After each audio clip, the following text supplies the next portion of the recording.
नमस्कार सम्पूर्ण दर्शक महानुभावहरूलाई सिया टक्सको 7औं एपिसोडमा म कार्यक्रम प्रस्तुता लेखनाथ देवपाने स्वागत गर्न चाहन्छु र आजको बसाइमा हामी झापा क्षेत्र नम्बर 1 का नेपाली काङ्ग्रेसतर्फका उम्मेदवार केशवराज पाण्डेज्यूसँग उहाँका एजेन्डा उहाँहरूका चुनावी बाचाहरूका बारेमा कुरा गर्नेछौँ र उहाँलाई यस कार्यक्रममा स्वागत छ। तपाईँको पृष्ठभूमिबाटै सुरु गरौँ न। तपाईँको जन्म कहाँ भयो, शिक्षा कतिसम्म लिनु भएको छ र नेपाली काङ्ग्रेसमा कहिलेबाट सक्रिय हुनुहुन्छ? मेरो जन्म चाहिँ तत्कालीन ज्यामिरगढी गाउँपालिका त्यति बेला त पञ्चायतै थियो, सतीघटा भन्ने ठाउँमा वडा नम्बर 8मा मेरो जन्म भएको। त्यहाँबाट मेरो शिक्षा दीक्षा चाहिँ त्यहीँको अरनीको स्कुलबाट प्रारम्भ भयो। पछि माध्यमिक शिक्षा क्लास 4बाट चाहिँ म काँकरभिटा स्कुल पढेँ र पछि कलेज चाहिँ म कन्काई क्याम्पसमा मैले बिर्तामोडमा अध्ययन गरेँ र 2049 साल फागुन 14 गतिको सोभियत निर्वाचनबाट चाहिँ म स्वतन्त्र विद्यार्थी युनियनको सभापति बने। त्योभन्दा अगावै जनआन्दोलन 45-46को जनआन्दोलनमा म सहभागी भएको थिएँ। विद्यार्थी कालदेखि नै सानैदेखि राजनीतिमा रुचि राख्ने भएको हुनाले मैले नेपाल विद्यार्थी सङ्घबाट कार्य प्रारम्भ गरेँ र पछि मैले कन्काई क्याम्पस हुँदै मैले बिकमसम्मको अध्ययन चाहिँ यहाँबाट मैले गरेँ र त्यसपछि सँगसँगै व्यवसाय पनि गर्नुपर्छ, राजनीति मात्रै गरेर हुँदैन भन्ने दृष्टिकोण राखेर मैले चाहिँ 2052 सालमा लाइसेन्स लिएर मैले व्यवसाय पनि प्रारम्भ गरेँ र व्यवसाय र राजनीति नेपाल विद्यार्थी सङ्घको राजनीति व्यवसाय गर्दै आउँदाखेरि मैले चाहिँ पार्टीमै बसेर काम गर्नुपर्छ भन्ने विभिन्न किसिमको अनुरोधहरू आइसके पछाडि मैले पार्टीको क्षेत्रीय प्रतिनिधिको रूपमा काम गर्न सुरु गरेँ र 11औं महाधिवेशनमा मैले महाधिवेशन प्रतिनिधि भएर स्थापित गरेँ। फेरि 12औंमा पनि महाधिवेशन प्रतिनिधि र 13औंमा महासमिति सदस्य र 14औंमा महासमिति सदस्य। यो बिचमा पहिलोचोटि महाधिवेशन प्रतिनिधि जित्दा त्यति बेला प्रेसिडेन्टल सिस्टम थियो। सुधीर शिवाकोटी सभापति हुनुहुन्थ्यो, आदरणीय नेता। उहाँले जिल्ला कार्य समितिमा मनोनित गर्नुभयो। 2 कार्यकालमा म नेपाली काङ्ग्रेस झापाको जिल्ला सदस्य भएँ र तेस्रोचोटि म उद्धव थापा चाहिँ हाम्रो आदरणीय अहिले प्रदेश सभापति हुनुहुन्छ, उहाँको कार्यकालमा कोषाध्यक्षको रूपमा पार्टीमा काम गरेँ र अहिले चाहिँ म नेपाली काङ्ग्रेस झापाको उपसभापति तथा महासमिति सदस्य भएर काम गर्दै गरेको अवस्था छ। र बिचमा व्यावसायिक कुरालाई अगाडि बढाउँदै जाँदा विद्यार्थी कालमा विद्यार्थीको राजनीति गरेर नेतृत्व गर्दै थिएँ। जिल्लामा बसेर पनि पदाधिकारीको रूपमा काम गरेँ र व्यवसायमा आइसके पछाडि पनि म मेची उद्योग वाणिज्य सङ्घको वरिष्ठ उपाध्यक्षको रूपमा स्थापित भएर काम गरेँ। त्यसपछि फेरि व्यवसायीहरूको एउटा अनुरोध भयो कि तपाईँ उद्योग वाणिज्य सङ्घको अध्यक्ष बन्नुपर्छ भनेपछि म उद्योग वाणिज्य सङ्घको अध्यक्ष भएर पनि निजी क्षेत्रमा आफूले काम गरेँ र निजी क्षेत्रमा देखिएका थुप्रै समस्याहरू समाधान गर्नुपर्ने, व्यवसायमा चाहिँ लगानी मैत्री वातावरण नभएको सन्दर्भमा देशको परिवेश पनि बडो अन्योलग्रस्त अवस्थाले गर्दा लगानी गर्ने वातावरण सिर्जना नहुँदै गर्दाखेरि पुनः मैले उद्योग वाणिज्य महासङ्घमा सँगसँगै बढेर 3 कार्यकाल मैले उद्योग वाणिज्य महासङ्घमा स्थापित गरेर काम पनि गरेँ र व्यवसायीको हितमा पनि, युवा विद्यार्थीहरूको समस्याको बारेमा पनि र पार्टीमा काम गर्दै गर्दा यहाँको अवस्था कस्तो छ, यो भूगोलको अवस्था कस्तो छ, यो नेपालको सुदूरपूर्वको यो भूभाग, यहाँ ड्राइपोर्ट स्थापना भएको छ, यहाँका सम्भावनाहरू के छन् भन्ने विषयमा पनि बडो गहिरो अध्ययन गर्ने अवसर पनि मैले प्राप्त गरेँ। र मेरो चासो पनि मान्छे जहिले पनि उद्यमशील बन्नुपर्छ, मान्छेले स्वरोजगार स्थापित हुनुपर्छ, युवाहरूले रोजगार प्राप्ति गर्नुपर्छ र एउटा व्यवसाय चाहिँ एउटा यस्तो माध्यम हो चाहिँ त्यो माध्यमबाट मात्रै मान्छेको जीवन स्तर अगाडि बढ्न सक्छ। हामीले कृषिको कुरा गर्दा पनि कृषि पनि व्यावसायिक हिसाबले कृषिलाई हामीले जोडेर बढ्यौँ भने मात्रै हाम्रो मुलुकले केही न केही प्राप्ति गर्न सक्छ भन्ने सन्दर्भले कृषिलाई पनि व्यावसायिक कृषिको रूपमा अगाडि बढ्नुपर्छ भन्ने विषयमा मैले सधैँभरि यही समाजमा यही माटोमा बसेर यहाँको भूगोललाई बडो अध्ययन गरिकन के कस्ता समस्याहरू छन्, यसको भविष्य कसरी उज्जवल हुन्छ भन्ने विषयमा चाहिँ धेरै सोच विचार गरिकन अहिलेसम्म यो यात्रा यहाँसम्म आइपुगुन्जेलसम्ममा मैले काम गरिरहेकै छु। अब हामी झापा क्षेत्र नम्बर 1 मा हौँ। यो क्षेत्र नम्बर 1 मा मानिसको जनजीवन कस्तो छ, यहाँका समस्याहरू के देख्नु भएको छ तपाईँले? यो क्षेत्र नम्बर 1 एउटा अत्यन्तै सुन्दर ठाउँ हो। मैले अघि पनि भने यो पहिला पञ्चायतले पनि यहाँ 60 बिघा जग्गा चाहिँ ठुलो सम्भावना देखेरै राखेको। यद्यपि त्यो जमिनहरू आज धेरै मान्छेहरूको बसोबास गर्ने एउटा मान्छेले अवसर पनि प्राप्त गरेको छन्। यद्यपि नेपालको सुदूरपूर्वको मेची भन्सार कार्यालय छ, ठुलो क्षेत्र ओगटेको छ, त्यहाँ ड्राई पोर्ट भनेर हामीले निर्माण गर्यौँ र यसको सम्भावना भुटानसँग, बङ्गलादेशसँग, इन्डियाको धेरै ठाउँसम्म र स्थलगत मार्गलाई व्यवस्थित गरेर यहाँबाट बर्मा हुँदै थाइल्यान्ड गरेर टोकियोसम्म जाने एउटा मार्ग इस्टाब्लिस गर्नुपर्छ भनेर सार्क रोडको हिसाबले इस्टाब्लिस हुँदै अगाडि बढिरहेको छ र व्यावसायिक हिसाबले यसलाई हेर्नुहुन्छ भने यो ठुलै सम्भावना देखेर यसलाई कलकत्ताको पोर्टले मात्रै थेक्न सक्दैन भन्ने दृष्टिकोण राखेर हामी समुद्रसँग नजोडिएको मुलुक भएको हुनाले हामीले 2054 सालमा पारवन मार्ग प्राप्त गर्यौँ। यसको ठुलो मकसद छ कि बङ्गलादेशको बन्दरगाहलाई सदुपयोग गर्ने र अन्तर्राष्ट्रिय व्यापार विस्तार गर्ने र हाम्रो यहाँ देखिएको कृषि प्रधान देश भनेर हामी भनिरहँदाखेरि हामीले उत्पादन गरेका माल या वस्तुहरूलाई ठुलो बजारको रूपमा पपुलेसनकै हिसाबले हेर्ने भने झन्डै 17-17.5 करोड पपुलेसन भएको बङ्गलादेश, डिस्टेन्सको हिसाबले हेर्ने भने कुनै पनि माल या वस्तुहरू तपाईँले कुनै एउटा ट्रकमा लोड गरेर काठमाडौँ पठाउँदा जे समय लाग्छ हाम्रो राजधानी पठाउँदा त्योभन्दा कम्ती समयमा यहाँबाट ढाकासम्म हामी पठाउन सक्ने एउटा परिस्थिति बनेकै कारणले बङ्गलादेशसँगकै व्यापारलाई पनि हाम्रा कृषि उत्पादन बिक्री गर्ने स्थलको रूपमा निर्माण गर्ने र अन्तर्राष्ट्रिय व्यापारलाई पनि त्यहाँको चाहिँ बन्दरगाहलाई प्रयोग गरिकन जे लागत कस्ट परिरहेछ त्यो लागत कस्टलाई मिनिमाइज गरेर ट्रेडमा के हुन्छ भने जति तपाईँले लागत कम गर्न सक्नुभयो त्यति व्यवसायी फस्टाउने हो। यसकारणले त्यो लागत कस्टलाई पनि मिनिमाइज कसरी गर्ने भनेर अध्ययन गर्दा हामीले बङ्गलादेशको मार्गलाई, बङ्गलादेशको पोर्टलाई इस्टाब्लिस गर्यौँ भने एउटा ठुलो सम्भावना रहेको कुराहरू देखिन्छ। र यहाँले जुन भन्नुभयो यसको कस्तो छ त समस्या भन्ने कुरा गर्दाखेरि यो ठाउँ एउटा सम्भावना भएको ठाउँ। त्यो सम्भावना भएको ठाउँ चाहिँ मैले कसरी लिने गरेको छु भने तपाईँको यो ठाउँको विकास बाटो बनाएर बिजुली बत्ती जोडेर अथवा अहिले जे समाजमा उठिरहेछन् त्यो मात्रै यो ठाउँको लागि निकास होइन। हामीले ताप्लेजुङबाट जुन त्यो ओलाङचुङ गोला छ त्यो ओलाङचुङ गोलालाई हामीले अध्ययन गर्ने भने चाइनासँगको सबैभन्दा नजिकको एउटा मार्ग इस्टाब्लिस गर्ने ठाउँ चाहिँ हाम्रो त्यो ओलाङचुङ गोला बन्न सक्छ। त्यो मार्गलाई पनि हामीले जोडेर लिएर आएर चाइनासँगको स्टेट कनेक्टिभिटी जोडेर यो ड्राइपोर्टसँग हामीले चाहिँ त्यसलाई कनेक्टिभिटी गर्न सक्यौँ, जोड्न सक्यौँ भने अघि मैले भने पारवन मार्गको रूपमा बङ्गलादेशसँग हामी पोर्टमा जोडिँदैछौँ। यता स्थल मार्गको हिसाबले बर्मा हुँदै हामी थाइल्यान्डसम्मको कुरामा पनि जाँदैछौँ। भुटानसँगको कुरा हाम्रो क्लियर छ, नजिकै छ भुटान पनि, भुटानलाई पनि जोड्न सकिन्छ र भारतको पनि ठुलो ठुलो स्टेटहरू चाहिँ यही नाकाले सहज रूपमा सहजीकरण गर्न सक्छ। अर्को यहाँ सम्भावना के छ भने अन्तर्राष्ट्रिय एउटा एयरपोर्ट बागडोग्रामा जुन छ त्यो पनि हाम्रो एउटा सुन्दर पक्ष हामी देख्छौँ व्यावसायिक एउटा वृद्धिको लागि कि त्यसै कारणले यो क्षेत्रमा एउटा होटल हबको रूपमा यहाँ विकास गर्न सकिन्छ भन्ने अवधारणा हामीले बुझिराखेकै छौँ। त्यही भएर थुप्रै 5 स्टार होटलहरू यो ठाउँमा आउँदैछ। यसको 2-3 वटा कुरा छ। एउटा के छ भने अहिलेको व्यवसायीहरू अत्यन्तै व्यस्त रहेको अवस्था छ र कुनै पनि बैठक छलफलहरू व्यावसायिक चाहिँ तपाईँको अर्गनाइजेसनहरूले हामी छलफल गरौँ न त कुनै गहन विषयमा छलफल गरौँ भने आफ्नै ठाउँमा गर्नुभन्दा पनि बाहिर गएर त्यस्तो किसिमको मिटिङहरू गर्ने एउटा प्रचलन छ। त्यसको हब चाहिँ कहाँ छ भन्दा इन्डियनहरूले देख्ने हब चाहिँ सिङ्गापुर, मलेसिया, हङकङ, अहिले आएर दुबई, त्यो राष्ट्रलाई हेरिरहँदाखेरि अब समयलाई पनि सदुपयोग गर्नुपर्छ। राष्ट्र पनि नजिकैको राष्ट्र हो र मार्ग पनि सहज छ र शान्तिपूर्ण देश पनि छ भन्ने हिसाबले हेर्ने हो भने इन्डियाको ठुलो ठुलो अर्गनाइजेसनहरूले चाहिँ त्यो बैठक छलफल गर्ने स्थान चाहिँ यहाँ बन्न सक्छ। त्यसको प्लस पोइन्ट चाहिँ के हो भन्दा बागडोग्रा एयरपोर्ट तपाईँको दिल्लीबाट, मद्रासबाट, मुम्बईबाट इन्डियाको जुनसुकै पनि ठुलो ठुलो सिटीबाट डाइरेक्ट फ्लाइट चाहिँ नि यहाँसम्म आइपुग्दाखेरि ठुलो सम्भावना बोकेको होटल हबको रूपमा यसलाई हामी विकास गर्न सक्छौँ।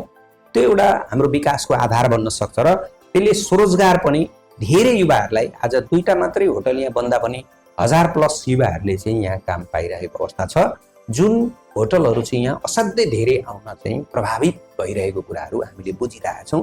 एउटा विकास गर्नुपर्ने विषयहरू त्यो छ। एउटा मैले अघि भने यो कनेक्टिभिटी जोड्ने विषयमा हामीले जोड दिन जरुरी छ।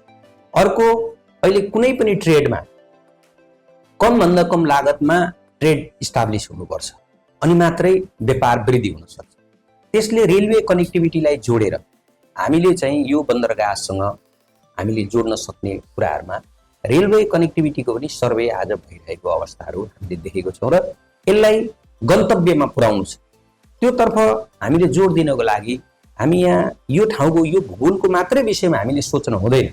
यो एउटा यस्तो ठाउँ हो, यसले चाहिँ मेची अञ्चललाई लिड गर्नुपर्छ, यसले पूर्वाञ्चललाई लिड गर्नुपर्छ, किनभने अन्तर्राष्ट्रिय ट्रेड गर्ने एउटा मार्ग यो हो। त्यसकारण यसले नै हाम्रो भविष्य कोर्न सक्छ। अब त्यसको लागि के गर्ने भन्दा कुनै पनि उद्योग धन्दाहरू जस्तो यहाँ बिचमा कुराहरू आए, स्पेसल इकोनोमिक जोनका कुराहरू आएका छन्। स्पेसल इकोनोमिक जोनको माध्यमबाट सरकारले व्यवस्थापन गरेर कुनै पनि माल्य वस्तुहरू हामीले बनाउन सक्यौँ, त्यसलाई कस्ट पनि अन्तर्राष्ट्रिय जगतसँग हामीले मिलाउन सक्यौँ भने त्यसबाट चाहिँ नि थुप्रै चाहिँ उद्योग धन्दाहरू यहाँ आउने सम्भावनाहरू हामीले देखिरहेका छौँ, जुन उत्पादन हामी निर्यात गर्न सक्छौँ। त्यसमा पनि विशेष गरेर कृषि उत्पादनहरूमा हामीले जोड दिन सक्ने सम्भावना चाहिँ असाध्यै धेरै छ। अब यहाँ समस्या के छ भन्दाखेरि बीचको द्वन्द्वले एउटा समस्या निम्त्यायो अनि लगानी मैत्री वातावरणहरू भएन।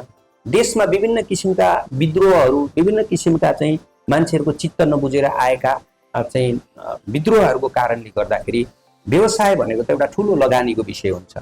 यसमा विश्वास जित्नुपर्छ। त्यो विश्वास जित्ने शान्ति सुरक्षाको व्यवस्थापन हामीले गर्नु छ, लगानी मैत्री वातावरण सिर्जना गर्नु छ। मैले गरेको लगानी चाहिँ नि डुब्दैन है भन्ने स्थितिमा चाहिँ नि हामी पुग्नु छ। यावत विषयहरूमा हामीले काम गर्दै गर्दा अब यहाँ सुकुम्बासीका समस्याहरू छन्।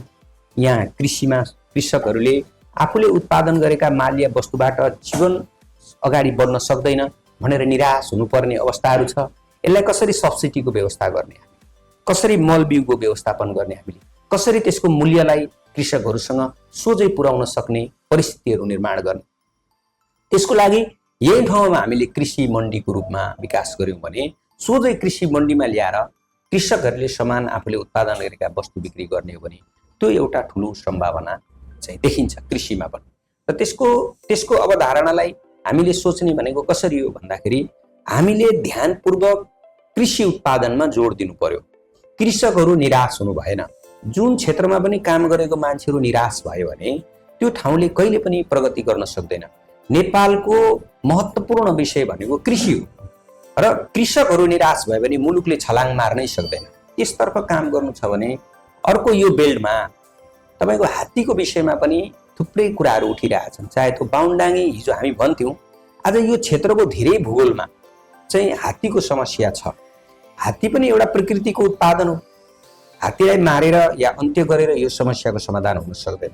त्यसको सही निकास के बन्न सक्छ, यसलाई चाहिँ हात्तीलाई पनि द्वन्द्व बिना आफूले बाँच्ने अधिकार उसलाई पनि कसरी प्राप्त हुन्छ र यहाँका मान्छेहरूले पनि आफूलाई शान्ति सुरक्षा हात्तीको माध्यमबाट पनि र आफूले उत्पादन गरेका माल्य वस्तुहरूलाई जो गर्ने विषयमा पनि कसरी हामी व्यवस्थित गर्न सकिन्छ भन्ने चाहिँ यसको बडो ठुलो प्रविधिहरूसँग, धेरै विज्ञहरूसँग, अन्तर्राष्ट्रिय कानुनका विषयहरूसँग पनि, अन्तर्राष्ट्रिय सबै दृष्टिकोणहरूसँग पनि हामी गाँसिन जरुरी छ। हाम्रो मात्रै भावनाले हामीले नियन्त्रण गर्ने भन्ने विषय चाहिँ नि यो हात्तीको समस्या समाधान दीर्घकालीन समस्या चाहिँ होइन।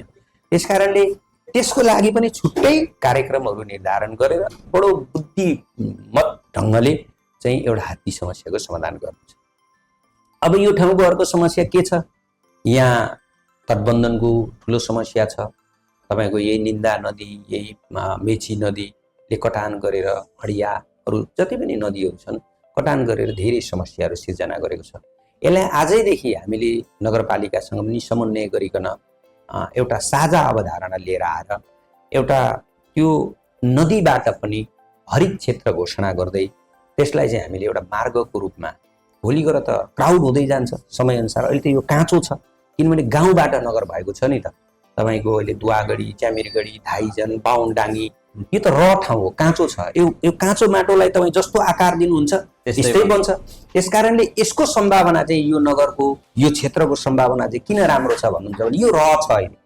यसलाई साँच्चै राम्रो चाहिँ तपाईँको विवेकपूर्ण ढङ्गले यो ठाउँमा बनाउँछु भनेर आत्मविश्वासको साथ एउटा देखेको सपनालाई साकार गर्ने हो भने यो काम गर्न सक्नेको लागि अत्यन्तै एउटा अवसरको रूपमा पनि यो ठाउँ हामी बनाउन सक्छौँ। आज नगरपालिका त भयौँ, हामी नगरवासी हो भन्छौँ, तर नगरपालिकाको पनि एउटा नम्स त हुन्छ नि। के कुराहरू, बाटाघाटाका कुराहरू, बिजुलीका कुराहरू, खानेपानीका कुराहरू, स्वास्थ्य क्षेत्रका कुराहरू, शिक्षाको कुराहरू, यो कुराहरूमा हामी कति सक्षम छौँ त? हामी बिमारी हुँदै गर्दा हाम्रो अस्पतालको अवस्था के छ त? हामीले चाहिँ अहिले स्वास्थ्य बिमाको कार्यक्रम लिएर आयौँ, त्यसमा कति जनताहरूको एवेरनेस छ, कतिले बुझ्नु भएको छ, त्यसको हामीले सदुपयोग कति गरिरहेछौँ र त्यसलाई अझ व्यवस्थित गर्दाखेरि कुनै पनि राष्ट्रको स्वास्थ्य, शिक्षा र रोजगार यो त सरकारको जिम्मेवारी हुने। एउटा युवाले, राम्रो युवाले पढ्यो, ऊ आफू एकदम सक्षम छ, तर उसले केही कुराहरू प्राप्ति गर्न सकेन, उसले समयमा नोकरी पनि पाउन सकेन, व्यवसाय गर्ने क्रममा उसले पुँजी पनि प्राप्त गर्न सकेन भने त्यो उसको त नलेज चाहिँ बिस्तारै समाप्ति भएर जान्छ र मान्छे निराशामा बदलिन्छ र मान्छेमा डिप्रेसन जस्तो अहिले धेरै यस्तो कुराहरू बढेर गएको छ। हामीले ध्यान कहाँ पुर्याउनु पर्छ भने मान्छेको जति बेला एउटा उत्साह छ, त्यो उत्साहलाई क्यास गरेर उसको दृष्टिकोण के छ, त्यो दृष्टिकोणलाई सिपको रूपमा हुन्छ कि शिक्षाको रूपमा हुन्छ कि विवेकको रूपमा हुन्छ कि यो समाज बदल्ने काममा उसको कहाँ ऊ फिट हुन्छ, त्यो कुरालाई हामीले जोड्न जरुरी छ र त्यो युवाहरूलाई हामीले सदुपयोग गर्न जरुरी छ। आज धेरै मान्छेहरूका छोराछोरीहरू बाहिर गएका छन्, कुनै सुखले गएको छैनन् मान्छे।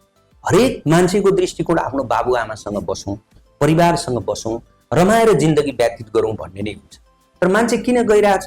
उसले यहाँ रोजगार प्राप्त गर्न सकेको छैन, उसले यहाँ आवश्यक पर्दाखेरि आफ्नो सन्ततिको भविष्य सुरक्षित देखिरहेको छैन, उसले सुरक्षाको पनि प्रत्याभूति गरिरहेको छैन। त्यसकारणले मान्छे जाँदैछ। त्यसलाई एउटा नाराको रूपमा मान्छे जाँदैछन् भनेर गिडगिडाएर मात्रै यो समाधान हुँदैन। हामीले रोजगार गर्नलाई उद्योग धन्दाहरूको इस्टाब्लिस गर्नुपर्छ, निजी क्षेत्रलाई आकर्षण गर्नुपर्छ, निजी क्षेत्रलाई लगानी मैत्री वातावरण सिर्जना गर्नुपर्छ। कृषिमा हामीले थुप्रै राज्यले अवसर दिनुपर्छ। अहिले अन्तर्राष्ट्रिय जगतमा कृषि सानो ठाउँमा पनि अत्यन्त धेरै उत्पादन बढाउने कृषि प्रविधि ढङ्गबाट अगाडि बढेको थुप्रै हामी इजरायललाई नै हामी एउटा उदाहरणमा देख्न सक्छौँ। त्यसकारण त्यो प्रविधि भित्राएर हामीले यहाँको कृषिमा आधारित भएर काम गऱ्यौँ, त्यही हामीलाई विश्वास जगाउन सकौँ, त्यही मेरो जीवन चल्छ, सुखमय ढङ्गले चल्छ, मेरो सन्ततिको भविष्य त्यहाँबाट बन्छ भन्यो भने त मान्छेले जग्गा खाली राखेर सहरतिर बस्न आउँदैन नि त। त्यसकारणले आज विदेशतिर पनि तपाईँ के हेर्नुहोस् भने जुन देशले विकास गरेको छ त्यो देशमा यहीँबाट गएका मान्छेले पिआर कहाँ प्राप्त गर्छन् त भन्दाखेरि गाउँको दूर दराजमा गएपछि मान्छेले पिआर पाउँछ। त्यहाँ त्यो ठाउँलाई बनाउनको निमित्त त्यहाँ जनघनत्व बढोस् भन्ने त्यो राष्ट्रको दृष्टिकोण हुन्छ नि। त्यो कुरालाई आजैदेखि हामीले किन नसोच्ने? हाम्रो पनि त पहाड खाली हुँदैछ नि, हाम्रा पनि मान्छेहरू आज यतै आकर्षित हुँदैछन् नि त, बजारतिरै आकर्षित हुँदैछन् नि। त्यसको मतलब त्यहाँको आम्दानी घट्दैछ नि, त्यहाँको कृषिको कुरा त समाप्ति हुँदैछ नि, गाउँ नै सिँगै खाली हुँदैछ नि। त्यसकारणले त्यो ठाउँलाई अहिले नै भरिभराउ कसरी गर्न सकिन्छ? कस्तो कानुन ल्याउँदा त्यहाँ मान्छे बसोबास गर्न सक्छ? त्यहाँ बसोबास गर्ने मान्छेको आकर्षण कसरी बढ्न सक्छ? त्यो जवाफदेहिता त यो देशको नेतृत्व गर्छु भन्ने मान्छेहरूले सोच्नुपर्ने विषय हो नि त। त्यसकारणले समाज आशावादी बनेन, समाजले आफूले पाएको ज्ञानलाई पनि सदुपयोग गर्न सकेन, समाजमा आफूले पढेको कुरालाई पनि समाजको निमित्त र आफ्नो व्यक्तित्वको निमित्त केही गर्न सकेन भने त निराशा बाहेक केही आउँदैन। यो मुलुकले अहिले प्राप्ति गरेको के कुरा हो भन्दा धेरै निराशाहरू प्राप्ति गर्यो, थुप्रै कुराहरू हामीबाट त्रुटि भयो नि त। त्यो त्रुटि भएका कुराहरूलाई सच्याएर अहिले नेपाली काङ्ग्रेस पार्टीमा एकदम ठुलो जागरण छ, ठुलो परिवर्तन भएको छ। नेपाली काङ्ग्रेसको एउटा वर्ग, एउटा ठुलो हाम्रो अभिभावकहरू विश्राम लिएर नयाँ पुस्तालाई नयाँ जोस र जागरको साथ यो मुलुक निर्माण गर्ने दिशामा हामी अगाडि बढौँ हामीले भन्दैछन्। त्यसकारणले त्यसको निमित्त अहिले नेपाली काङ्ग्रेस पार्टीले देशको 165 क्षेत्रमै धेरै युवा व्यक्तिहरूलाई चाहिँ मलाई जसरी यहाँ प्रस्तुत गर्यो नेपालको सुदूरपूर्वमा, तपाईँहरूलाई थाहा छ म चाहिँ चुनावमा केशव पाण्डे अहिले आइहाल्छ भन्ने कुरा मान्छेले, धेरै मान्छेले विचार पनि गरेका थिएनन्, सोचेको पनि थिएनन्। पार्टीले महसुस गर्यो युवा मान्छेहरूको आवश्यकता छ, निजी क्षेत्रमा काम गरेको मान्छे छ, उत्साही ढङ्गले यो समाजमा 37 वर्षदेखि योगदान पुर्याएको एउटा व्यक्ति छ। म आजसम्म कुनै गाससा पनि बनेको छैन, तर के छ भने यो समाजमा म यो माटोमा मैले काम त धेरै गरेको छु नि त। त्यो कामलाई जोडेर पार्टीले मूल्याङ्कन गर्यो। मभन्दा अग्रजहरूले भने एकचोटि तपाईँ अगाडि बढ्नुहोस्, यो ठाउँको हामीले मुहार बदल्नु छ, यो ठाउँमा हामीले सशक्त भएर काम गर्नु छ, जिम्मेवारीपूर्वक काम गर्नु छ। हामी पिठ्यौँ देखाएर भाग्ने गरी होइन, भोलि जवाफदेही बन्ने गरी यो समाजमा काम गर्नु छ, यो क्षेत्रमा काम गर्नु छ। यो क्षेत्रमा मात्रै होइन, म उद्योग वाणिज्य महासङ्घमा काम गरेको हिसाबले मेरो दृष्टिकोण के छ भने हाम्रो निर्वाचनमा हामीले निर्वाचित बनिसक्दा नेपालको सुदूरपूर्वलाई नै कसरी सुन्दर बनाउन सकिन्छ, सिङ्गो मुलुकलाई नै कसरी लगानी गर्ने वातावरण सिर्जना गरिन्छ, कसरी उद्यमशीलताको विकास हुन्छ, कहिले कसरी महिला सशक्तिकरणको कुरामा हामी सबैलाई जोड्न सक्छौँ, कसरी हामीमा भेदभाव रहित समाज निर्माण गर्न सक्छौँ, कसरी हामी हरेक जात जातिका मान्छेहरूलाई सुन्दर एउटा मालामा बुनेर त्यो र मुयो नभनिकन त्यो विभेद नगरिकन मानवताको भावमा हामी सिर्जना गर्न सक्छौँ, कसरी नैतिकवान बनाउन सक्छौँ, कसरी मान्छे एकअर्कामा विश्वास पैदा गर्न सक्छौँ, त्यो दृष्टिकोणमा हामी जोडिन जरुरी छ। त्यो अभियानमा नेपाली काङ्ग्रेस पार्टीले तपाईँले जिम्मेवारी लिनुहोस् भनेर दिएर आए। मैले विकासको विषयमा, मैले यो समाजको रूपान्तरणको विषयमा, मैले तपाईँको चाहिँ यहाँ यो माटोमा बसेर दुःख पाएका हरेक वर्गको विषयमा, विद्यार्थीहरूले पाएको पढ्न नसकेको थुप्रै घटनाचक्रहरूसँग, घरबाट रुँदै रुँदै एउटा कलेजमा फर्स्ट भएको, स्कुल फर्स्ट भएको एउटा विद्यार्थी तपाईँको आज विदेशतिर, दुबईतिर, तपाईँको कतारतिर जाँदै गर्दा आज हामीले समाजमा देखिरहेछौँ नि, मान्छेहरू भन्छन् उनीहरू गए, उसको परिवार हुन्छ, उसको परिवार दुखी हुन्छ, राम्रो पढ्थ्यो होला। मैले जहिले पनि भन्ने गरेको छु, एउटा राम्रो बुद्धि र विवेक भएको मान्छेले मुलुक छोडेर जाँदा उसको परिवार मात्रै रुने होइन, मुलुक रुनुपर्छ। यो मुलुकको राम्रो एउटा नागरिक गयो, देश बनाउने मान्छे गयो भन्ने विषयमा यो देशको नेतृत्व गरेको मान्छेले गम्भीर बन्नुपर्छ। जबसम्म त्यो गम्भीर बन्दैनन्, जबसम्म अर्काको परिवार पनि मेरो परिवार हो, त्यो ज्ञान पनि मेरो देशको ज्ञान हो, त्यो उसको विवेक पनि मेरो देशको यो विवेक हो, उसले गर्दा मेरो समाज सृजनशील बन्छ भन्ने दृष्टिकोण जबसम्म मान्छेमा त्यो भाव पैदा हुँदैन, विशेष नेतृत्वमा त्यो भाव प्राप्ति हुँदैन, तबसम्म मुलुकले चाहिँ नि छलाङ मार्नै सक्दैन। अब रहेको कुरो नेपाली काङ्ग्रेस पार्टी, नेपाली काङ्ग्रेस पार्टीभित्र भ्रष्टाचार गर्यो भन्ने आरोप छ। हामीलाई हाम्रो पार्टीमा बसेर बिपी कोइरालाले देखाएको बाटोमा बसेर मान्छेले भ्रष्टाचार गर्दै गर्दा तपाईँको गृहमन्त्री भएको मान्छेहरू पनि थुनिएका छन् नि। त्यो बेलामा एउटा काङ्ग्रेसले उसलाई किन थुनिस् भनेर प्रश्न गरेको छैन। गलत गर्ने मान्छेलाई समाजमा कानुन सम्बद्ध ढङ्गले कारबाही गर्नुपर्छ भन्ने कुरामा नेपाली काङ्ग्रेस पार्टी छ। हिजो तर भ्रष्टाचार नगरेका मान्छे पनि तपाईँ हेर्नुहोस् कसको आदर्शले हामी काङ्ग्रेसमा भन्दा बिपी कोइरालासँग दुईटा बाटा थिए। एउटा सुखको बाटो थियो, सधैँ उनी प्राइम मिनिस्टर पनि बन्न सक्थे राजा बन्दाखेरि। उनको बाबु कृष्ण प्रसाद कोइरालासँग तपाईँको यो देशको भन्सारको ठेक्का थियो। आर्थिक आर्जन गर्ने विषयको भएको भए बिपी कोइरालाले कसैलाई नहेर्दा हुन्थ्यो नि। तर बिपी कोइरालाले तल समाजलाई हेर्नुभयो, दुःख पाएको जनतालाई हेर्नुभयो, महिला लुगा लगाएका जनताहरू, च्यातिएको कपडा लगाएका जनताहरू, निराशा भएका जनताहरू, छोराछोरी पढाउन नसकेका जनताहरू, बिमारी हुँदा उपचार गर्न नसकेका जनताहरू, खान पनि परिश्रम नङ्ग्रा थ्याउँदा पनि खान नपाएका जनताहरूको मैले सेवा गर्न मेरो जन्म भएको हो। त्यसकारण उनीहरूलाई पनि हामी जस्तै सबल बनाउनुपर्छ भनेर बिपी कोइरालाले पार्टीमा अगाडि बढाउनु भयो नि त। त्यही आदर्शबाट कृष्ण प्रसाद भट्टराई जस्तो नेता जो प्रधानमन्त्री बनेर बाहिर निस्किँदा पनि आफ्नो घर पनि नभएर एउटा आश्रममा बस्ने, एउटा टिनको बाकस र लौरो बोकेर निस्किने नेताको आदर्श पनि हामीसँग छ नि त। सुशील कोइराला जस्तो त्यागी नेता जो प्राइम मिनिस्टर बन्नुभयो, उहाँ प्राइम मिनिस्टर छोडेर जाँदै गर्दा आफ्नो घर नभएर भान्जाको घरमा आफ्नो मृत्युवरण गर्नुपर्ने परिस्थिति, भान्जाको घरमा खाना खानुपर्ने परिस्थितिको त्यो आदर्शको नेता पनि हामीसँग छन् नि। गणेशमान सिंह जसलाई प्रधानमन्त्री तपाईँ बन्नुहोस् भनेर भन्दै गर्दा मलाई होइन फलानालाई प्रधानमन्त्री बनाउनुहोस् भनेर त्याग गर्न सक्ने नेताको आदर्श पनि हामीसँग छ नि त। त्यसकारणले त्यो सपना देखेर, त्यो आदर्श देखेर, त्यो सेवाको भावले हामी राजनीतिमा आयौँ। राजनीतिको मकसद आर्थिक आर्जन गर्ने होइन, राजनीति त सेवा ल्याउने हो नि त। त्यसकारणले मान्छेले मागी खाने भाँडो बनाए राजनीतिलाई, त्यसकारणले निराशा छाएको छ। यो त सानो मुलुक छ, सुन्दर मुलुक छ, यसमा साँच्चै ध्यान दिएर काम गर्ने हो भने त 5 वर्षभित्रमै यहाँको जनतालाई ठुलो आशा भरोसा हामी दिलाउन सक्छौँ नि त। त्यो उद्देश्य राखेर हामी राजनीतिमा आयौँ। अब मेरै विषयमा पनि तपाईँ भन्नुहुन्छ भने म व्यवसाय पनि गर्छु, एउटा पारिवारिक पृष्ठभूमिले पनि आफ्नो जीवनशैली ठिकै छ। मैले यो पनि बाटो त दुःखकै हो नि त। सेवाको भाव पनि दुःखको बाटो हो।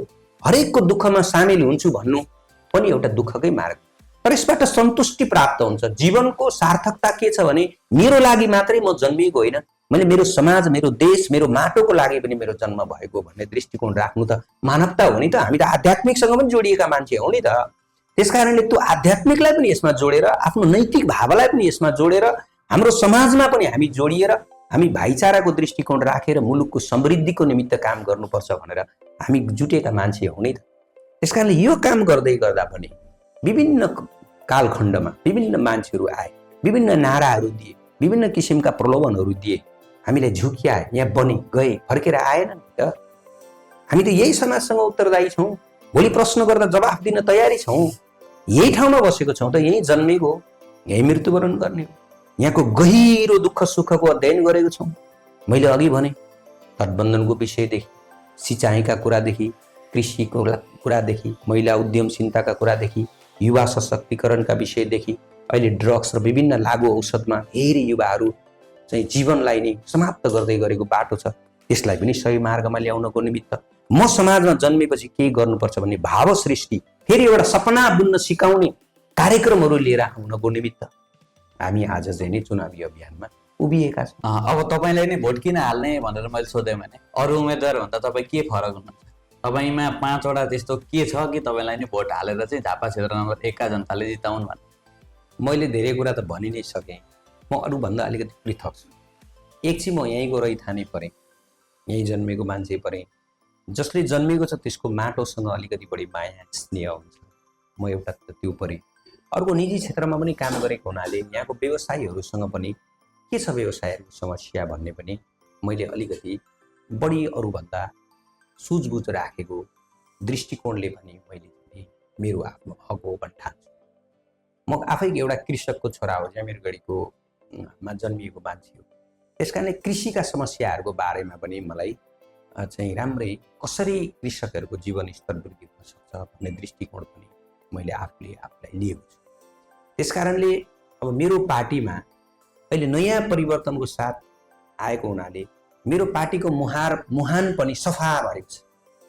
त्यो सफा मुहानमा निष्कलङ्कित भएर बडो पवित्र ढङ्गले काम गर्न सक्ने एउटा परिवेश पनि मेरो पार्टीभित्र सिर्जना भएको छ। त्यो पनि एउटा आधार।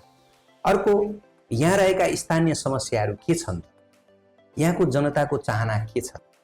हामीले के गर्दा यहाँको जनताको भावना अनुसार काम गर्न सक्छौँ?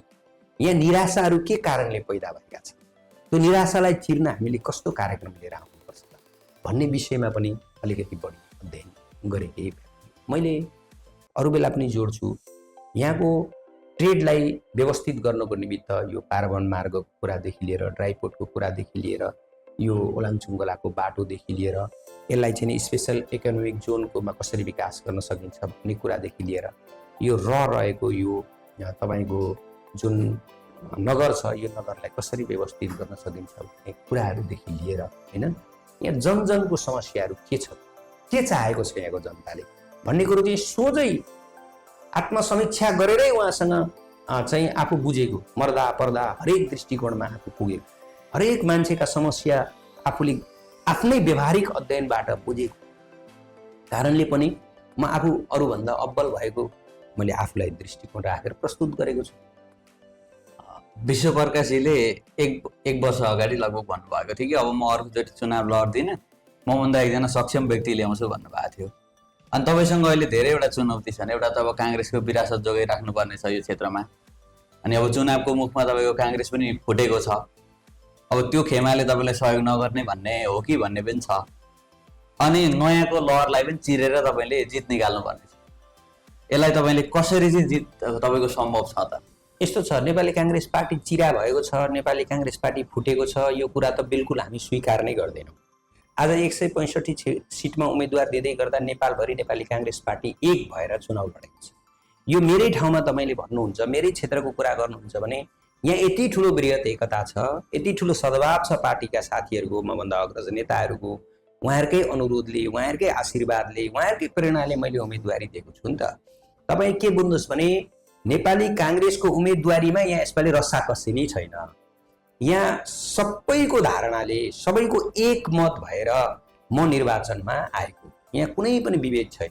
अहिले तपाईँ हाम्रो यो निर्वाचन परिचालनलाई तपाईँले हेर्ने हो भने यति सशक्त ढङ्गले यति स्वतस्फूर्त रूपमा, यति स्नेह प्रेम गाँसेर, यति भावनात्मक एकता गाँसेर नेपाली काङ्ग्रेस पार्टी परिष्कृत रूपमा नयाँ ऊर्जा सृजना गरेर माथि गगन थापा जस्तो सभापति, विश्वप्रकाश शर्मा जस्तो उपसभापतिहरूले चाहिँ नै नेतृत्व गरेको यो पार्टी कुनै पनि किन्तु परन्तु लडाईँ झगडा आन्तरिक विवाद केही कुरा नेपाली काङ्ग्रेस पार्टीभित्र छ।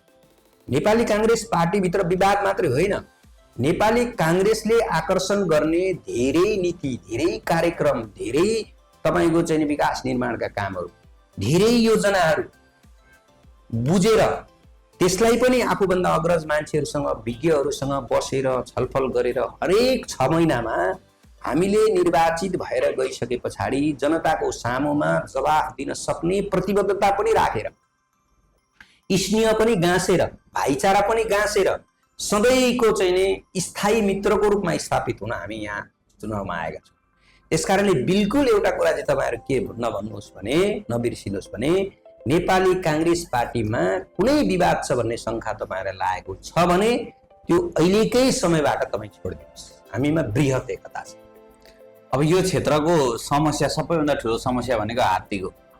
हिजो विश्वप्रकाशजीले पनि म हात्तीको समस्या समाधान गर्छु अनि तपाईँको किसानको समस्या समाधान गर्छौ, किनभने मल बिउ नपाइरहेको अवस्था छ। जहिले अब हात्तीले कति मान्छेहरूले अब बाली हामीले उठाउन पाउँदैनौँ, कतिले ज्यान गुमाउनु पर्छ। अब त्यो समस्या चाहिँ समाधान होला त? भएन भने फेरि तपाईँ भोलि जितेर जाँदै गर्दा हामीसँग रेकर्डिङ छ, हामी बजाउँछौँ फेरि हात्तीको समस्या। त्यो त हेर्नुहोस्, जवाबदेही बन्छु। मैले अघि पनि भनेको छु, विश्वप्रकाश शर्माज्यूले 2 चोटि यहाँ निर्वाचन पराजय भोग्नु पर्यो। उहाँ एउटा राष्ट्रको सबैले मानेको नेता भएको हुनाले हामीसँग भन्दा बढी अपेक्षा विश्वप्रकाश शर्मासँग यो समाजले गर्नु स्वाभाविक पनि हो। उहाँले पहिल्यै विजय भएर जानु भएको भए मलाई लाग्छ यो क्षेत्रले अझ धेरै मुहारहरू फेर्ने थियो, धेरै कुरो प्राप्ति गर्थ्यो। यद्यपि उहाँ जितेर गइसके पछाडि अरबौं रुपियाँको बजेट चाहिँ नि यहाँ आएको छ, कार्यान्वयनको दिशामा छ। बाटाघाटाहरू बनेका छन्, झलुङ्गे पुलहरू बनेका छन्, खानेपानीमा तपाईँको झन्डै 1 अरब रुपियाँ त खानेपानीमा मात्रै आएको छ। यस्ता ठाडा बाटाहरू, बाहुनडाङ्गी जाने जोड्ने बाटोदेखि लिएर, यता इलाम जोड्ने बाटोदेखि लिएर, यता एयरपोर्ट जोड्ने बाटोदेखि लिएर ठाडा तेर्सा बाटाहरू सबै पिच बनेका छन्। हिजो यो ठाउँको अवस्था कस्तो थियो, आज कस्तो बनेको छ। मान्छेको जीवन स्तरमा पनि अलिकति वृद्धि भएकै छ, रोजगारको अवस्था पनि वृद्धि भएकै छ, दुःख सुखमा विश्वप्रकाश पनि आएकै हुन्। तर समय र सन्दर्भले पूर्णकालीन काम गर्न नपाइकन लगभग आधा परिस्थितिमा फेरि संसद भङ्ग भयो। त्यो पनि एउटा दुर्भाग्य मानौँ। एउटा राम्रो मान्छे हामीले सांसद प्राप्ति गरिरहँदाखेरि उहाँको सपना थियो होला नि त, यो वर्षमा म यो काम गर्छु भन्ने दृष्टिकोण त उहाँले राख्नु भएको थियो नि त। तर त्यो चाहिँ संसद विघटन भएको कारणले त्यो पुरा हुन नसक्दै गर्दा म उहाँको पछाडि उहाँकै कार्यकर्ताको रूपमा म काम गर्दै आएको, एउटा नेपाल विद्यार्थी सङ्घमा पनि उहाँ केन्द्रमा हुँदा म जिल्लामा काम गर्दै गरेको मान्छे, सँगसँगै पछाडि काम गर्दैछु। त उहाँले मलाई विश्वास गरेर तपाईँ आउनुहोस्, मेरो जिम्मेवारी यहाँ थुप्रो छ, त्यो जिम्मेवारीलाई पुरा दाजुभाइ भएर गर्नुपर्छ है, पुरा पार्टी भएर गर्नुपर्छ है, सबैको आशीर्वादले गर्नुपर्छ है, तपाईँ अगाडि बढ्नुपर्छ भनेर त्यो जिम्मेवारी प्रदान गर्दै गर्दा अझ मेरो प्लस कुरो के छ भने केन्द्रमा उहाँले सम्हालिदिनुहुन्छ।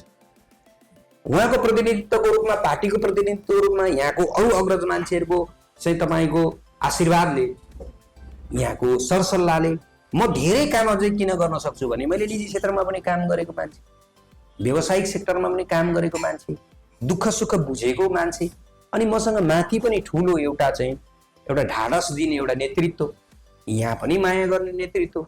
मसँग त तपाईँले अहिले हेर्नुहुन्छ, मसँग त कुनै पार्टीको कुरा मान्छेहरूले गर्दै गर्दैनन्, सबैको प्रेमी, सबैलाई सहयोग र सद्भाव राख्ने मान्छे, कसैकोमा पनि यो र ऊ भनेर नछुट्याउने मान्छे भनेर पहिचान छरेको मान्छे हो नि म। यहाँ एउटा पार्टीगत सिस्टममा, एउटा पार्टीमा हामी छौँ, बिपी कोइरालाको मार्गदर्शनले हामी पार्टीमा छौँ, एउटा विचारको पछाडि हामी लागेको छौँ। हाम्रो विचार पनि त परिष्कृत छ नि, खुल्ला अर्थतन्त्रमा विश्वास राख्छौँ, सबै मान्छेले बोल्न पाउनुपर्छ, नागरिक स्वतन्त्र हुनुपर्छ। आज हरेक मान्छेले आएर यहाँ हाम्रै आलोचना गरेर कति बोलिरहेछन्, त्यो बोल्न सक्ने परिस्थिति कसले निर्माण गर्यो त? 46 को जनआन्दोलन नेपाली काङ्ग्रेसकै नेतृत्वमा भएको, 62-63 फेरि एउटा क्राइसिस भयो, त्यो नेपाली काङ्ग्रेसले नै त्यसलाई चाहिँ समाधान गरेको।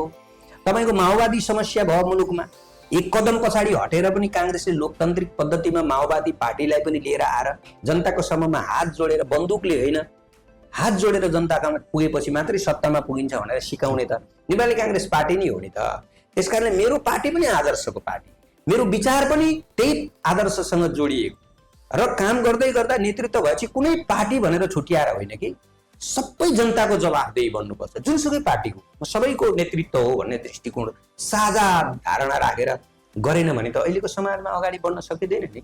समाज जोड्नलाई पार्टीगत दृष्टिकोणबाट छुट्याएर हुँदैन। सबैसँग प्रेम छ त मेरो, सबै पार्टीको मान्छेसँग मेरो स्नेह छ त, सबै मसँग जोडिनुहुन्छ त। तपाईँ काम गर्ने मान्छे हो, तपाईँसँग सपना छ, पार्टीले तपाईँलाई त्यसै विश्वास गरेन, पार्टीले पनि विश्वास गरेको छ, हाम्रो पनि विश्वास तपाईँलाई छ। त्यो आधार, त्यो स्तम्भ मैले तयारी गरेको छु, मेरो पार्टीले तयारी गरेको छ, मेरो अग्रजहरूले मलाई आशीर्वाद त्यही दृष्टिकोणबाट दिनुभएको छ भने अब सम्भावनाको कुरा त यावत विषयहरूले नै कुर्ने पनि त। यो क्षेत्रका अरू उम्मेदवारहरूसँग भोलिको दिनमा पब्लिक डिबेट गर्नु पर्यो भने तपाईँ तयार हुनुहुन्छ कि हुनुहुन्न? म त एकदम क्लियर अहिले नै म भनिरहेको छु त। यहाँको लोकल समस्या भन्नुहोस्, यहाँको भोलि काम गर्ने कुराहरू भन्नुहोस्, होइन, राष्ट्रिय अन्तर्राष्ट्रिय जगतसँग हामीले खेल्नुपर्ने भूमिका भन्नुहोस्। मैले त हाम्रो क्षेत्रको मात्रै होइन त, यो सुदूरपूर्वको सिङ्गो नेपालको निमित्त कस्तो भविष्य कोर्ने भन्ने विषयमा मेरो दृष्टिकोण रहन्छ। बहस र छलफल गर्न त म जति बेला पनि तयारी छु नि। त्यो विषयमा त मलाई केही किन्तु परन्तु नै छैन, मैले ढाँट्नु नै छैन नि। म त यहाँको अर्ग्यानिक हो, त्यसकारणले अर्ग्यानिक धेरै छिट्टो कुहिँदैन क्या, लामो समयसम्म रहन्छ अर्ग्यानिक चिज। म अर्ग्यानिक हो नि, यहाँको रैथाने हो, यहाँ समाजको चाहिँ सबैसँग जनजनसँग भिजेको मान्छे हो। सामाजिक उत्तरदायित्वको विषयमा म सहभागी भएको हो, चाहे धर्मको क्षेत्रमा, सामाजिक क्षेत्रमा, क्लबकै क्षेत्रमा, युवा साथीहरूसँगको सङ्गतमा, होइन, व्यवसायीहरूको सँगको सङ्गतमा, कृषकहरूको सङ्गतमा म त भिजेको मान्छे हो नि। म त प्रत्यक्ष सरकार राखेर चाहिँ तपाईँको अगाडि बढेको मान्छे हो नि। यहाँ बनावटी कुरा गर्नुपर्ने, ढाँट्नुपर्ने, मैले अलिकति छलेर कसैको आँखामा चाहिँ तपाईँको चाहिँ नि छारो हाल्नुपर्ने या कसैको कानमा केही गरिदिनु पर्ने मेरो त कुरै छैन नि। मेरो त आफ्नो विचारले स्वतस्फूर्त रूपमा म बडो हर्ष उल्लासका साथ जवाफ दिन सक्छु। त्यसकारणले म यो डिबेट गर्ने विषयमा मलाई कुनै अप्ठ्यारै छैन समाजमा। अहिले त पार्टी भन्दा पनि व्यक्ति भन्दा पनि एजेन्डा बलियो हुनुपर्छ भन्छन्। अब तपाईँले उठाएका शिक्षा स्वास्थ्य क्षेत्रका एजेन्डा के छन्? किनभने यो माथिल्लो भेगमा यहाँ पनि मान्छेले शिक्षा, अब तपाईँले नि भन्नुभयो म पनि कति पैदल हिँडेर शिक्षा लिएको भन्नुभयो, स्वास्थ्य पनि त्यस्तै नाजुक अवस्था छ, त्यसलाई चाहिँ तपाईँले कसरी उत्थान गर्नु? हेर्नुहोस्, संसारको तपाईँ विकास भएका राष्ट्रहरूको तपाईँ हेर्नुहोस्, स्वास्थ्य, शिक्षा, स्वरोजगार राज्यको उत्तरदायित्व। कुनै पनि जनताले मैले उपचार गर्न पाइनँ भनेर मृत्युवरण गर्नु हुँदैन। त्यही भएरै अहिले हामीले प्रधानमन्त्रीको रूपमा प्रस्तुत गरेको गगन थापा जो पार्टीको सभापति हुनुहुन्छ, उहाँ मन्त्री स्वास्थ्य मन्त्री बन्दा स्वास्थ्य बिमा कार्यक्रम ल्याउनु भयो, 1 लाख रुपियाँसम्म उपचार फ्री भयो। त्यति मात्रै कहाँ, मुटुको बिमार, किडनीको बिमार, होइन, ठुलो दीर्घकालीन बिमार लागेका मान्छेहरूलाई सरकारले 1-1 लाख रुपियाँ छुट्टै सपोर्ट गर्यो। जीवनभर दबाई खानुपर्ने कुनै पनि बिमार छ भने महिनाको 5,000 रुपियाँ गरेर सरकारले व्यवस्थापन गर्यो। त्यति मात्रै होइन, तपाईँको चाहिँ किडनी फेलियर भएर डायलिसिस गर्ने मान्छेहरूले एकचोटि किडनी डायलिसिस गर्दाखेरि 10,000 रुपियाँ पैसा लाग्ने स्थिति थियो। त्यसलाई कमसेकम सरकारले फ्रीमा गर्नुपर्छ भनेर त्यसलाई फ्री गरायो भनेपछि एउटा एजेन्डामा त काङ्ग्रेसले टेकिसक्यो नि। तर मकसद चाहिँ के हो भने बिमारी भएको मान्छेले आर्थिकको कारणले, अभावको कारणले उपचार गर्न पाइन भन्ने दृष्टिकोण हामीले चिर्नु छ। स्वास्थ्य क्षेत्र, शिक्षा क्षेत्रमा हामीले पूर्ण रूपमा शिक्षामा निशुल्क शिक्षाको अवधारणा लिएर आउनुपर्छ। भला आम्दानीको हिसाबले उद्यमशीलताको विकास नभएको हुनाले, लगानी मैत्री वातावरण सिर्जना नभएको हुनाले हामीले चाहे जति उद्योग धन्दाहरू र हामीले चाहिँ ट्याक्सहरू प्राप्त गर्न सकेको छैनौँ नि त। किनभने उद्योग त आकर्षण छ नि नेपालमा, तर हामीले वातावरण दिन सकेको छैनौँ। त्यो वातावरण दिइसके पछाडि जुन ट्याक्स चाहिँ निजी क्षेत्रले सरकारलाई तिर्छ, त्यसले धेरै आय आर्जन मुलुकले पनि गर्न सकिसके पछाडि हामीले स्वास्थ्यमा, शिक्षामा हामीले जोड दिएर चाहिँ जनताको भावना अनुसार काम गर्नु। अब ज्येष्ठ नागरिकको उत्तरदायित्व पनि सरकारको। ज्येष्ठ नागरिकहरूले जीवनभर यो देशको निमित्त समर्पण भएर काम गरेका हुन्छन्, कुनै न कुनै एङ्गलबाट राज्यलाई फाइदा पुर्याएको हुन्छ एउटा जीवन रहँदा। जब उत्तरार्धमा जान्छन् उनीहरूले दुःख पाए, ज्येष्ठ नागरिकहरूले दुःख पाए, ज्येष्ठ नागरिकहरू अपमान बोध गर्नु पर्यो, हीनता पाल्नु पर्यो भने त्यो पनि एउटा धार्मिक हिसाबले भन्नुहुन्छ भने त्यो महापाप, राजनीतिक हिसाबले भन्नुहुन्छ भने त्यो मेरो उत्तरदायित्व, मेरो कर्तव्य हो, मैले त्यो संरक्षण गर्नुपर्छ, मेरो बाबुआमा समान ज्येष्ठ नागरिकको सम्मान हुनुपर्छ भन्ने दृष्टिकोण हामीले राख्नुपर्छ। त्यो पनि राज्यको उत्तरदायित्व। अब यी देखिएका विभिन्न किसिमका अहिले हात्तीको समस्या तपाईँले भन्नुभयो, तटबन्धनको तपाईँले समस्या भन्नुभयो होइन, कृषि औजारहरू नभएका कुराहरू भन्नुभयो, मलबिउका अभावका कुराहरू भन्नुभयो, यो त एउटा कृत्रिम हिसाबले देखिएको परिस्थिति छ। यसलाई जोड्नु छ, यो अभावलाई हामीले समाप्त गर्नु छ। मैले अघि नै भने न, आधुनिक कृषि प्रणाली अन्तर्गत कृषिमा काम गर्ने मान्छेहरूले स्वाभिमानको साथ म कृषक हुँ, मेरो छोरो कृषिको माध्यमबाट गरेको आम्दानीले मेरो छोरोले मास्टर डिग्री गर्यो, आज एउटा राम्रो तहमा छ भनेर गर्व गर्ने ठाउँ कृषिलाई बनाइएन भने मुलुक बन्छ? हाम्रो त कृषि प्रधान देश हो त। हामी कृषिमै तपाईँको हामीलाई निराशा पैदा गरिदियो भने खोइ आम्दानी कि इम्पोर्ट गरेर मात्रै हाम्रो पैसा बाहिर पठाएर मात्रै हाम्रो देशले विकास हुन सक्छ र? त्यस कारणले पहिला कुरा त कृषिमा पनि जोड दिनुपर्छ। आज मान्छेले धेरै गाई पालन गरिरहेछन्, यहाँ धेरै चाहिँ तपाईँको दुधको मूल्य प्राप्त गर्न सकेको छैनन्। हामीले त्यो दुधको मूल्य समायोजन गर्नको निमित्त त्यो गाईलाई चाहिने चारो त्यसको मूल्य कसरी निर्धारण गर्ने, त्यहाँ कसरी सब्सिडीको व्यवस्था गर्ने, सरकार कसरी कृषकहरूलाई त्यहाँ काम गरेका मान्छेहरूलाई आकर्षण गर्ने, अन्य कार्यक्रमहरू हामीले लिएर प्रत्यक्ष जनतासँग जोडिने, कृषकसँग जोडिने कार्यक्रम लिएर आउनुपर्छ, न कि एउटा समूहसँग जोडेर होइन।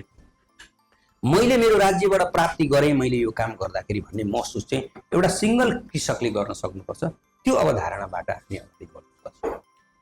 भोलि तपाईँ सांसद भएर जाँदै गर्दा, किनभने प्रतिनिधि सभा जाँदा त सांसदले त कानुन बनाउन जाने हो नि त, उसको हातमा बजेट त हुँदैन नि त। यदि मन्त्रालयमा भोलि मन्त्री भएर गयो भने न आउने हो। धेरैको हामी के देख्छौँ भने म यो गर्छु त्यो गर्छु, किनभने त्यो क्षेत्रदेखि बाहिरको कुरा हो नि त। सिधा सिधी हामी त कानुन बनाउन जाने, अथवा भोलिको दिनमा यो सबै कुरा त एउटा सांसदले गर्न सम्भव छ त? छैन नि त। यसलाई यसरी बुझ्नु न, सबै सांसद मिलेर त सरकार बन्छ। सरकार कस्तो बन्छ? गगन थापाको नेतृत्वमा बन्छ। गगन थापा प्राइम मिनिस्टर बन्नुहुन्छ भनेपछि हाम्रो त्यहाँदेखिको कुरा सुरु हुन्छ र सांसद एउटा नीति कानुन बनाउन जाने। मैले अघि भने मलाई के थाहा छ भने तपाईँको अहिले विभिन्न किसिमका चोरी निकासी व्यवसायहरू पनि भइरहेछ। यसलाई जनतालाई सम्मानपूर्वक तपाईँले भन्सार दरबन्दीलाई व्यवस्थापन गर्नु हो भने धेरै यो कुराहरूको अन्त्य हुन्छ। मान्छेले बडो आत्मसम्मानको साथ व्यापार व्यवसाय गर्न पाउँछ। कसलाई इच्छा हुन्छ र दुःख गरौँ, यता दौड्यौँ उता दौड्यौँ अनि अर्काको अपमानित भएर त्यसरी व्यापार गरौँ? यही अहिले हाम्रै बोर्डरमा तपाईँ हेर्नुहुन्छ भने हरेक मान्छे, राम्रै परिवारको मान्छेहरू पनि दुखित भएर काम गर्नु परेको छ नि त। अवसर प्राप्त गर्यो, उसले सम्मानपूर्वक भन्सार काटेर भन्सारको माध्यमबाट म केही गर्छु भन्यो, त्यो व्यवस्थापन सरकारले गरिदियो भने त मान्छे त्यो बाटो रोज्दैन नि त। त्यो त बाध्यताको कुरा हो नि त त्यो। त्यस कारणले त्यसलाई केले समाधान हुन्छ भन्दाखेरि त्यो नीति तथा कार्यक्रम हुन्छ, कानुनले हुन्छ। त्यो कानुन बनाउन जरुरी छ। आज जति पनि हाम्रा झन्झटिला प्रवृत्तिहरू छन्, अहिले नागरिकता बनाउन जाँदाको झन्झट छ, कुनै एउटा उद्योग धन्दा खोल्न जाँदाको झन्झट छ, कुनै एउटा तपाईँ मालपोतमै जाँदा विभिन्न किसिमका झन्झटहरू छन्। यो समाधान कसैले कराएर हुँदैन, यो समाधान कानुनले समाधान गर्नुपर्छ, सिस्टमले समाधान गर्नुपर्छ। त्यसतर्फ चाहिँ नि यो सिस्टमलाई कसरी सहजीकरण गर्न सकिन्छ, अरू राष्ट्रको नीति कार्यक्रमहरू कस्ता छन् जसले विकास गरिसके, जो मान्छेमा जनताहरू, जुन देशमा जनता सन्तुष्ट छ, के कारणले सन्तुष्ट छ, कस्तो किसिमको कानुन बनाएका छन् देशमा।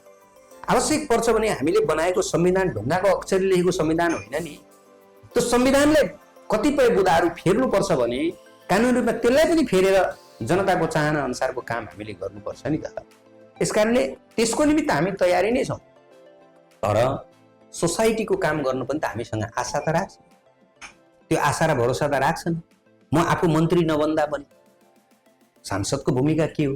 तिनै मन्त्रीसँग लबिङ गरेर, तिनै मन्त्रीसँग आफ्ना राम्रा कुराहरू राखेर यहाँको आवश्यक कुराहरूलाई कसरी जोड्न सकिन्छ भन्ने कुरामा हामी लाग्नुपर्छ। जस्तो नेपालको एउटा यो बोर्डरको सुन्दर नगर हो, सुन्दर क्षेत्र हो नि त। त्यस कारणले यहाँ त सरकारको पनि ध्यान जानुपर्छ, किनभने अन्तर्राष्ट्रिय बोर्डरसँग हामीसँग गाँसिएको यो क्षेत्र हो नि त। त्यस कारणले बजेट दिने विषयमा पनि हाम्रा एजेन्डाले चाहिँ हामी यहाँ बजेट ल्याउन सक्छौँ। बङ्गलादेश पनि त नजिकै छ नि, किन हामीलाई बजेट नदिने? हामी बङ्गलादेशको व्यापार प्रवर्धन गर्न चाहन्छौँ, भुटानको व्यापार प्रवर्धन गर्न चाहन्छौँ, यो अहिले जुन मार्ग खुलिरहेछ तपाईँको अघि मैले भने बर्मादेखि थाइल्यान्ड हुँदै टोकियोसम्मको कुरा छ, यसलाई कसरी व्यवस्थित गर्न सक्छ? त्यसको पनि पोइन्ट त यही हो नि त, नेपालको सुदूरपूर्वको।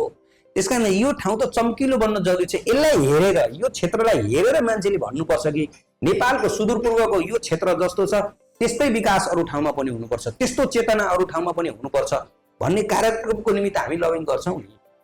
हामीसँग त आधार छ नि, के कारणले त यहाँ बजेट हाल्नुपर्ने, के कारणले यहाँ चाहिँ काम गर्नुपर्ने, यो त हाम्रो थुप्रै आधार छ नि। हामी त पोइन्टमा छौँ नि, नेपालको सुदूरपूर्वको मेन बोर्डरमा छौँ। त्यस कारणले हामीले त अरूलाई पनि यहाँ आकर्षण गर्नु छ नि त। त्यस कारणले त्यो कुरालाई पनि जोडेर, त्यसै यहाँ होटल आएर होइन नि 5 स्टार होटलहरू, धेरै सम्भावना बोकेको ठाउँ हो, मात्रै हामीले यसलाई व्यवस्थापन गर्न सकेको छैनौँ। त्योतर्फ हाम्रो जोड रहन्छ। अब हामी अन्त्यतिर आएको छौँ। अब एउटा सानो समस्याकै बारेमा कुरा गरौँ। यो क्षेत्रमा त सुपारी अब धेरै हाम्रो उत्पादन हुन्छ, तर त्यहाँ बोर्डरमा गएर हामीले देख्यौँ भने आमा दिदीबहिनीले साडीमा ढुकाएर अनि सुपारी कटाइरहेको पनि हामीले देख्छौँ। हामीले चाहिँ त्यही सुपारीलाई बजारीकरण गर्न किन नसकेको होला? होइन, यस्तो छ, यसलाई सरकारले सुपारी उत्पादन गर्ने मान्छेलाई प्रोत्साहन मात्रै गरेको होइन, उत्पादन गरिसके पछाडि व्यवस्थापन कसरी गर्ने भन्नेमा पनि जोड दिनुपर्छ। हामीले काँचो सुपारी मात्रै बेचेर हाम्रो समस्याको समाधान, हामीले सुपारीलाई प्रशोधन गरेर ठुला ठुला उद्योगहरूलाई चाहिने र मेटेरियलसम्म हामीले बनाइदिनुपर्छ। त्यसको निमित्त पोसाउने गरी मेल मेसिनेरीको व्यवस्थापन, प्रविधिको व्यवस्थापन, होइन, त्यसपछि कृषकहरूलाई चाहिँ नि आफूले मूल्य कसरी प्राप्त गर्न सकिन्छ भन्ने बजारीकरणको दृष्टिकोणबाट हामीले त, मैले निजी क्षेत्रमा हुँदा पनि एक गाउँ एक उत्पादन भन्ने कार्यक्रम हामीले ल्याएर अगाडि बढेको।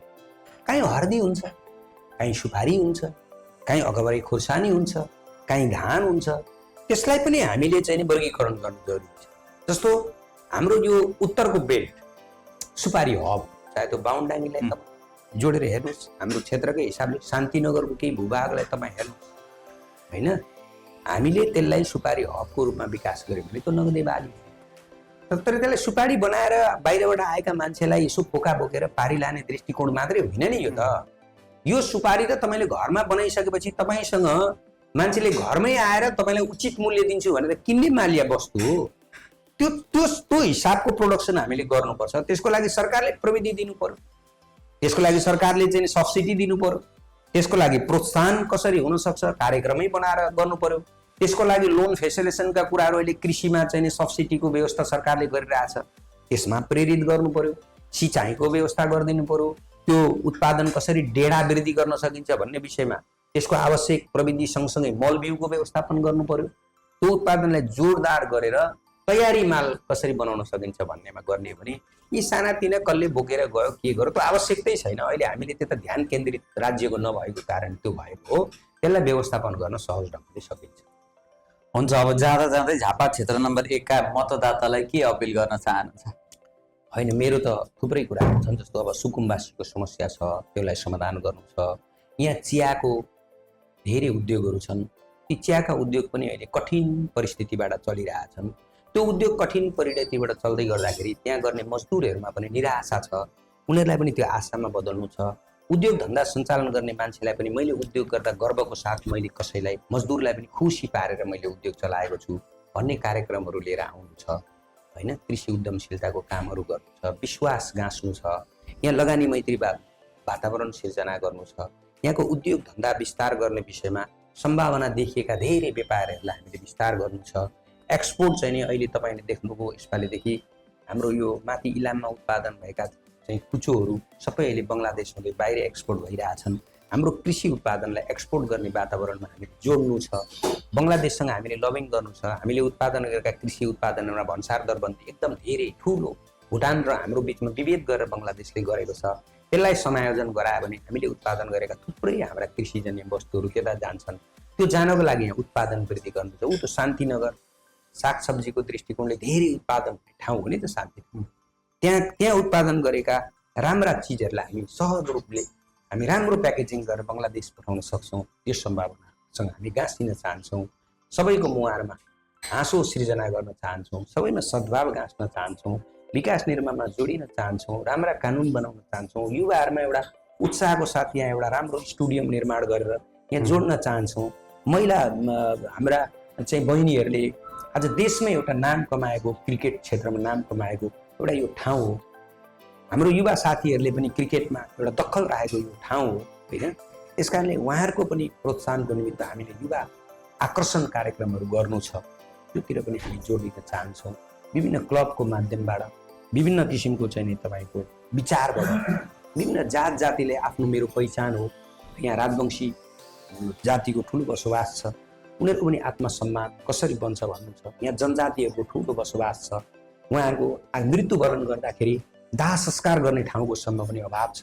त्यसलाई पनि हामीले व्यवस्थापन गर्नु छ। सबै जात जातिको सम्मानपूर्वक हामीले चाहिँ नि एउटा त्यो स्थल पनि निर्माण गरेर सम्मान गाँच्नु छ।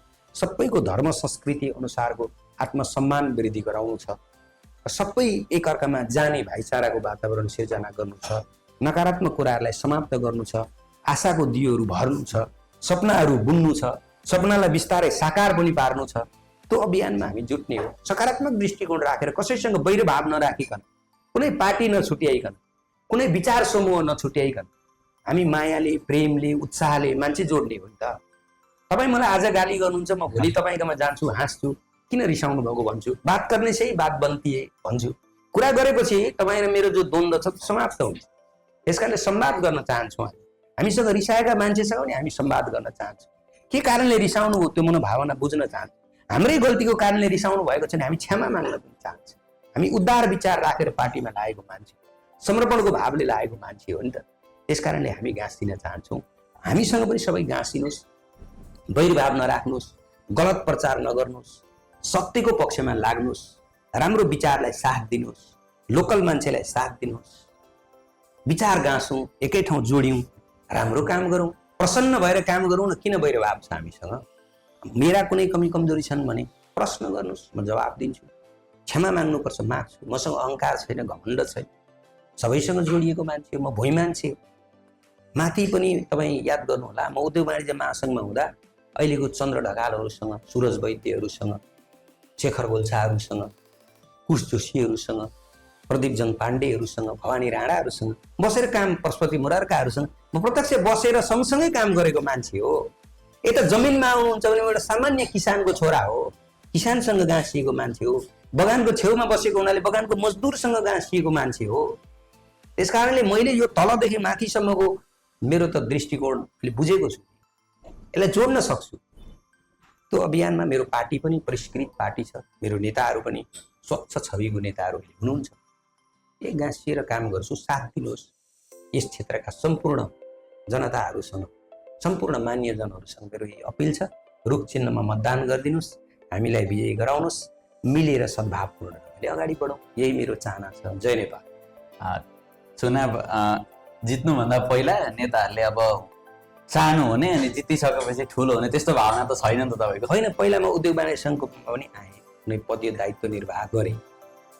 त्यो कुरा त मलाई अहिलेसम्म सानो व्यवसायले पनि भनेको छैन, ठुलो व्यवसाय पनि भनेको छैन। अब पदकै कुरा गर्नु चाहिँ म गाँस पनि भएको मान्छे, सरकारको कुनै पदमा म बसेको मान्छे होइन। अब यो त मेरो टेस्ट पनि हो नि, मलाई जनताले हेर्ने। म 5 वर्षमा मान्छेसँग जाँदा शिर निउरियाएर अपमान बोध गरेर जाने पक्षमा छुइनँ। म हाँसेरै जवाफ दिएरै राम्रै काम कर्म गरेँ भनेर जाने पक्षमा छु। म 5 वर्षको लागि मात्रै होइन नि, मैले भोलि भूतपूर्व सांसद बन्दै गर्दा पनि मेरो समाजमा जाँदा यसलाई भोट दिएर पठाएको यो मान्छेले गलत गर्यो भन्ने कलङ्क बोक्न म गएको होइन। म त उहाँहरूको आशीर्वाद प्राप्त गरेर जीवनभर यो मान्छे हुँदा राम्रो काम कर्म गर्यो है भन्ने, पुण्यको काम गर्यो भन्न म आएको हो। यही सोध्न खोजेको मैले पनि। धेरैको त्यस्तो हुन्छ नि त, हामीले देखिरहेका छौँ। म त्यो दुःख मान्नुपर्ने परिस्थितिमा म जाने, ममा त्यो विनम्रता छ। हस्, आफ्नो व्यस्त समयको बावजुद हामीलाई समय दिएर हामीसँग आफ्ना एजेन्डा, आफ्ना कुराहरू राखिदिनु भएकोमा यस झापा क्षेत्र नम्बर 1 नेपाली काङ्ग्रेसतर्फका उम्मेदवार केशवराज पाण्डेज्यूलाई धेरैभन्दा धेरै धन्यवाद दिँदै हाम्रो भेन्यू प्रदान गरिदिनु भएकोमा लियोस क्याफेलाई पनि हामी धन्यवाद व्यक्त गर्दै म कार्यक्रम प्रस्तुता लेखनाथ देवपाने पनि यस आजको एपिसोडबाट बिदा माग्न चाहन्छु। हस्त, धन्यवाद, नमस्कार, धन्यवाद, नमस्ते, जय नेपाल।